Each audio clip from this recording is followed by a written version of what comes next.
Hello friends, आप देख रहे हैं आपका चैनल शेयर बाज़ार विद आयुष। और दोस्तों, बात होगी इस वीडियो में फिर से आईटी कंपनीज़ के बारे में। आज दोस्तों लगातार दूसरा दिन है जब आईटी कंपनीज़ में जो सेल ऑफ हमने कल से शुरू होता हुआ देखा था, आज वो फिर से कंटिन्यू हो रहा है।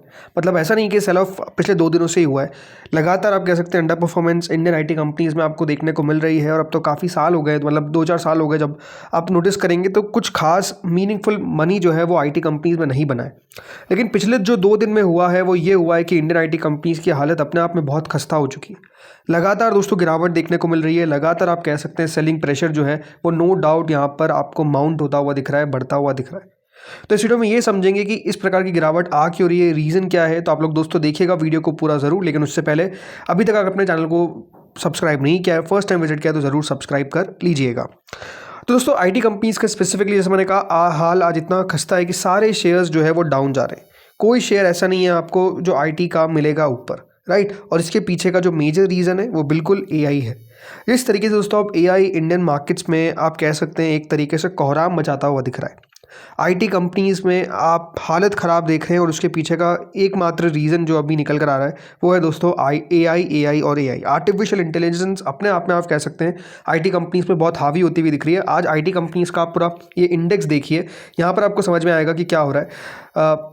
सारे शेयर्स है, टीसीएस 3-4% नीचे, इन्फोसिस 5%, एचसीएल 4%, विप्रो 3.2%। सबसे ज़्यादा दोस्तों अगर गिरावट हमको आज कहीं देखने को मिल रही है तो वो बिरला सॉफ्ट, केपीआईटी, न्यूजन, मास्टेक, इन्फोसिस, कोफोर्ज, राइट। इसके अलावा के सॉल्स, कोई भी शेयर देखिए जहाँ पर आपको बढ़त नहीं दिखेगी। तो बात क्या है, बात यही है कि दोस्तों मार्केट्स क्लियरली जो एआई में हम थोड़ा सा लैग कर रहे हैं उसको याद रखिएगा, अब डिस्काउंट करता हुआ दिख रहा है। इसलिए लगातार जो गिरावट है वो क्लियरली आती हुई दिख रही है। और जैसा मैंने कहा दिग्गज है, मतलब TCS, Infosys, HCL, Wipro, Coforge, ये आप समझिए आईटी कंपनीज़ की दिग्गज कंपनीज़ है इंडिया के अंदर। और इनके अंदर आप समझिए एआई डिसरप्शन का जो फियर है वो इतना ज़्यादा हावी होता हुआ देखने को मिल रहा है कि mid cap small cap IT companies में तो हालत ऑब्वियस बात है आपको और ख़राब देखने को मिलेगी, राइट। तो बात क्या है, प्रॉब्लम क्या है, मेजर वो कहते हैं ना कि जड़ क्या है। जड़ दोस्तों यही है कि आर्टिफिशियल इंटेलिजेंस के अंदर अभी तक इंडियन कंपनीज कुछ मीनिंगफुल नहीं कर पाई है। और इससे हो क्या रहा है, जो इनका बिजनेस मॉडल है उस पे दोस्तों एक सीधा खतरा बनता हुआ दिख रहा है। कल भी हमने बात की थी कि देखिए जिस तरीके से आप इनोवेशन देख रहे हैं कहाँ पे, यूएस के अंदर, चाइना के अंदर और बाकी यूरोपियन कंट्रीज़ के अंदर, जिस तरीके से लगातार दोस्तों वो पैसा खर्च करते हुए देखने को मिल रहा है, वहाँ की आईटी कंपनीज पैसा खर्च करती हुई नजर आ रही है एआई के ऊपर। उतना पैसा इंडियन कंपनीज खर्च नहीं कर पा रही है। देखिए इंडिया की आईटी कंपनीज अपने आप में बहुत ज़्यादा वैल्यूएबल थी, क्यों? बिकॉज इंडिया के पास वर्क फोर्स था। इंडिया कंपनीज याद रखिएगा जो भी काम होता था, क्योंकि उनके पास इतना वर्क फोर्स था, इसलिए देखिए टीसीएस, विप्रो, इन्फोसिस इतने बड़े बनते गए, राइट। तो इंडिया ने नो डाउट दोस्तों आप कह सकते हैं कि बहुत बड़ा फ़ायदा उठाया है। जो पूरा आईटी बूम हमको देखने को मिला उसका फ़ायदा इंडिया की कंपनीज को क्लियरली होता हुआ दिखा है। लेकिन अब क्योंकि दोस्तों इनके बिजनेस में आप कह सकते हैं एक तरीके से डिसरप्शन आ गया। सिर्फ डिसरप्शन हमेशा एक बात ध्यान रखिए, कुछ ना कुछ तो करता ही है, राइट। तो डिसरप्शन यही है कि अब दोस्तों जो ट्रेडिशनल बिजनेस मॉडल है वो अपने आप में खतरे में आ चुके हैं। अब समझिए हो क्या रहा है अभी करेंटली, आपको समझाता हूँ कि बिजनेस मॉडल किस तरीके से खतरे में। ट्रेडिशनल आईटी मॉडल जैसे हमारा जो इंडियन कंपनीज है, याद रखिएगा वो ह्यूमन वर्कफोर्स पर चलता है। उनका प्राइमरी एसेट ही ह्यूमन वर्कफोर्स है। और एआई बिजनेस मॉडल में क्या होगा, एआई का मॉडल और डेटा याद रखिएगा प्राइमरी एसेट है। मतलब वो मॉडल क्रिएट करते हैं, डेटा इंटरप्रेट करते हैं, कोड करते हैं, और फिर याद रखिए वो जो सब कुछ किया गया वो उनका एसेट बन गया। लेकिन यही हमारी जो ट्रेडिशनल आईटी कंपनी उनके लिए ह्यूमन वर्कफोर्स, जितना आप ज़्यादा व्यक्तियों को काम पे लगाएंगे उतना आपकी कंपनी बढ़ती जाएगी। बिलिंग टाइम एंड मटेरियल, जैसे मैंने कहा इंडियन कंपनीज बिलेबल आवर्स पे काम करती है। जितना दोस्तों समय काम करेंगे इंडियन आईटी कंपनीज उतना पैसा याद रखिएगा बनेगा। लेकिन अब एआई क्या कर रहा है, आउटकम या फिर सब्सक्रिप्शन बेस्ड मॉडल जो है वो चला रहा है।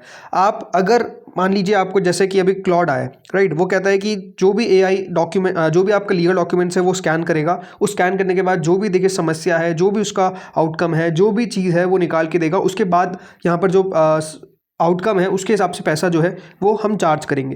लेकिन इंडियन कंपनी उस तरीके से काम नहीं करती है। बिलेबल आवर्स, जितना समय, जितना दोस्तों ह्यूमन वर्कफोर्स लगाएंगे उतना पैसा जो है वो बनता हुआ दिखेगा। कोडिंग स्टाइल में आप देखिए डिटर्मिनिस्टिक है, मतलब रूल बेस्ड है, इफ देन वाला। लेकिन यहाँ पर प्रोबेबिलिस्टिक है, मतलब पैटर्न बेस्ड लर्निंग हो चुकी है, राइट। तो जो चेंजेस हो रहे हैं वो अपने आप में इतने तेज़ हो रहे हैं कि अब पॉसिबल यही नहीं हो समझ में आ पा रहा है कि इंडियन आईटी कंपनीज किस तरीके से compete कर पाएगी। प्रॉफिटेबिलिटी लोअर मार्जिन है क्योंकि हाई लेबर कॉस्ट है। यहाँ पर तो आप समझ सकते हैं हाई पोटेंशियल है, मार्जिन काफ़ी अच्छे होते हुए देखने को मिलेंगे और उसके पीछे का रीज़न क्लियर है, बिकॉज ऑटोमेशन जिस तेज़ी से होता हुआ दिख रहा है उसका फ़ायदा उठा रहे हैं। फोकस एरिया में मेंटेनेंस और इंप्लीमेंटेशन है और ट्रांसफॉर्मेशन और इंटेलिजेंस AI के अंदर। तो इसीलिए इंडियन आईटी कंपनी याद रखिए करेंटली एक रीसेट फेज में बताया जा रहा है।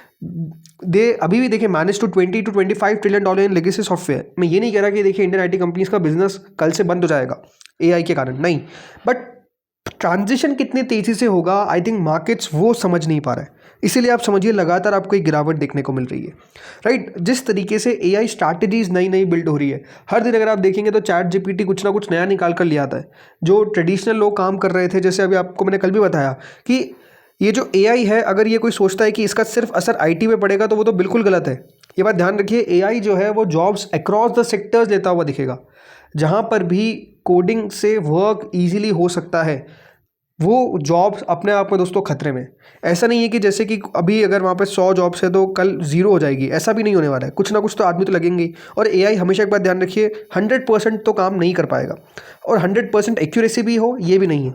बट द पॉइंट इज़ जितनी भी एक्यूरेसी हो, जितना उसको देखिए डेटा, जितना उस मॉडल को ट्रेन करते जाएंगे उतना आप कह सकते हैं कि वो और मजबूत होता जाएगा। तो यही अब सवाल बनता हुआ नजर आ रहा है कि इंडियन आईटी कंपनीज इसमें किस तरीके से लड़ती हुई नजर आएगी। और आप समझ सकते हैं कि कल के दिन इंडियन आईटी कंपनीज के जो ADRs है जो US में लिस्टेड है वहाँ पर भी आपको क्लियरली एक बड़ा फॉल देखने को मिला। और आज तो आप देख ही रहे कि 10% याद रखिए एक एक दिन में आपको शेयर गिरता हुआ दिख रहा है, और ये तो आज की गिरावट है।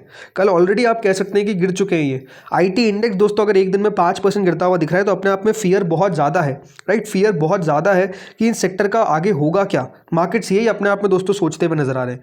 तो आई थिंक इसलिए अब इंडियन आईटी कंपनीज को भी कुछ ना कुछ करना पड़ेगा, स्पेसिफिकली मीनिंगफुल करना पड़ेगा, बिकॉज AI अपने आप में दोस्तों कह सकते हैं बहुत कुछ डिसरप्ट तो कर रहा है, इसको अब कोई डिनाई नहीं कर सकता है। और अब इंडियन आईटी कंपनीज को बाय बैक डिविडेंड से ऊपर सोच के इनोवेशन के ऊपर, सबसे इंपॉर्टेंट बात क्या है कि इनोवेशन के ऊपर पैसा खर्च करना पड़ेगा। अपने R&D को इतना मजबूत करिए कि आप भी वहाँ पर आप कह सकते हैं एक चैलेंजर के तौर पर सामने आ पाए, राइट। सो अब देखते हैं आगे होता क्या है। अभी भी देखिए इंडियन आईटी कंपनीज ऐसा नहीं है कि देखिए बहुत ख़राब हो चुकी है। आई थिंक ये बात क्लियर है कि गिरावट जब होती है तो हमेशा एक बात ध्यान रखिए बहुत ही एक्सट्रीम साइड तक चली जाती है। जो भी करेंटली आपको IT फर्म्स के साथ देखने को मिल रहा है, जो गिरावट है वो अपने आप में बहुत ज़्यादा एक्सट्रीम हो रही है, राइट। रोज़ अगर 3-4% इंडेक्स अगर गिरेगा IT का तो वो कोई आम बात नहीं है, या फिर आप कह सकते हैं कि इतना भी खराब नहीं हो गया। बट वही है ना, जब मार्केट याद रखिए किसी चीज़ को गिराना चालू करता है तो इसी तेज़ी से गिराता है, उसके बाद जाकर वो संभलेगा, वापस बढ़ेगा। बट द पॉइंट इज कि अभी क्या इन कंपनी से पैसा डालना चाहिए? The answer is no, clearly no. Reason क्या है? क्योंकि अभी तक दोस्तों जैसा मैंने कहा कोई ऐसा मीनिंगफुल मॉडल जो है वो क्रिएट नहीं कर पाए जिससे आप समझे कि इनके बिजनेस को कोई भी असर नहीं होने वाला है, राइट। मार्केट्स को वो विश्वास दिलाना पड़ेगा और अभी तक वो विश्वास नहीं है, इसीलिए आप समझिए कि गिरावट जो है वो हमको लगातार आती हुई दिख रही है। तो दोस्तों इस वीडियो में तो इतना ही था, और अपडेट्स आपको मिलते रहेंगे, चैनल के साथ आप लोग जुड़े रहिएगा। इस वीडियो में इतना ही था। Thank you friends for watching this video.